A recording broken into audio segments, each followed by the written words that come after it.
Sa mapagpalang araw po sa ating lahat and welcome po to our daily devotion po.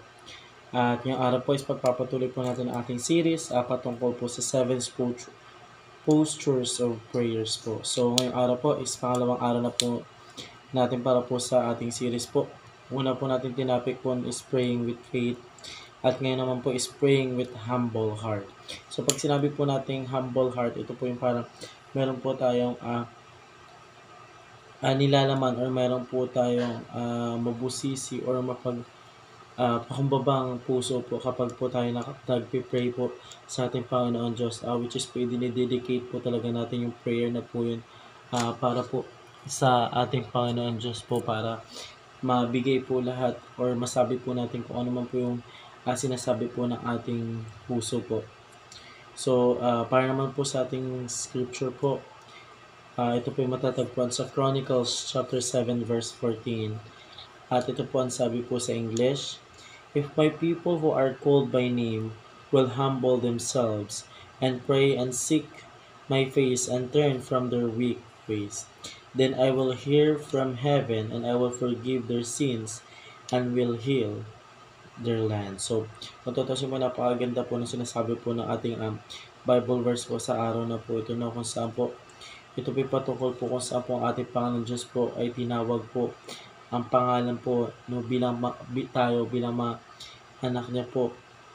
And sabi pa rin po dito sa dulo po, our God will heal their land. So, kapag ang isang organization po, isang uh, compound po is nananampalataya po sa ating Panginoon Diyos, all the blessings that they need is ipoprovide po ng ating Panginoon Diyos ko kapag alam po ng ating Panginoon Diyos na ang mga anak niya is nananampalataya po sa Kanya po. So, tayo naman po dumako po sa ating teaching po, ating katuruan.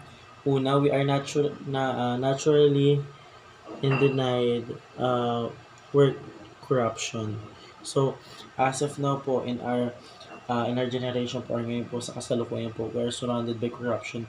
Mga corrupted people po, or mga tinatawag po natin na mahilig mag-corrupt po, or mag-hold ng money po, na pang-public, na ginagamit po nila yung power po nila para makapag-corrupt po sila ng money. But, if we are in a government, we need to be transparency po para po sa mga tao kung saan po parang katulad po ng ating Panginoon Diyos, He is transparency and accountability po sa lahat po ng mga nasasakupan po ng ating Panginoon Diyos. Binibigay niya po lahat po ng mga daily needs po ng mga anak po ng ating Panginoon Diyos po ng walang alinlangan.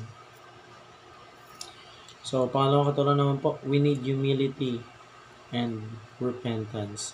So, pag sinabi po natin humility, ito po yung pagkakaisa po ng bawat tao. And then, pag sinabi na po repentance, ito po yung kapag nagkakaroon po tayo ng kasalanan po is nagre-repent po tayo dun sa kasalanan na yun or parang pinagsisisihan po natin kung ano po yung nagawa po natin before na mga kasalanan po na hindi na po natin gagawin po in the future po. Kasi kapag minsan po pag nagre-repent po tayo ng kasalanan, yun po Jesus po kasi kapag nagre-repent po tayo, so kinakausap po natin ang ating Panginoon Diyos po para sa mga kasalanan po na gawa natin na we need to repent po para mas mapawalang bisa po yung mga, or not actually mapawalang bisa po, para mas alam po ng ating Panginoon Diyos po kung ano po yung nire-repent po natin sa Kanya, ng mga kasalanan po natin na nagagawa po natin. So, pangatlong katuruan naman po, God is willing to bless the nation. So, ang ating Panginoon Diyos po is hindi po siya nagdadalawang isip po para i-bless po yung bawat isa po sa ating mga anak niya or bawat nation po na nasasakupan po ng ating Panginoon Diyos. Kasi ang ating Panginoon Diyos po ang siya namumuno po sa mundo. Siya po ang nag-create po. So, hindi po nagdadalawang isip po ang ating Panginoon Diyos po na ipamahagi po lahat ng blessing po na meron po siya or lahat po ng blessing po na na kailangan po natin is pinoprovide po ng ating Panginoong Diyos. So, yun naman po para sa araw na ito. Maraming salamat po sa pakikinig and see you po ulit bukas para po sa ating daily devotion.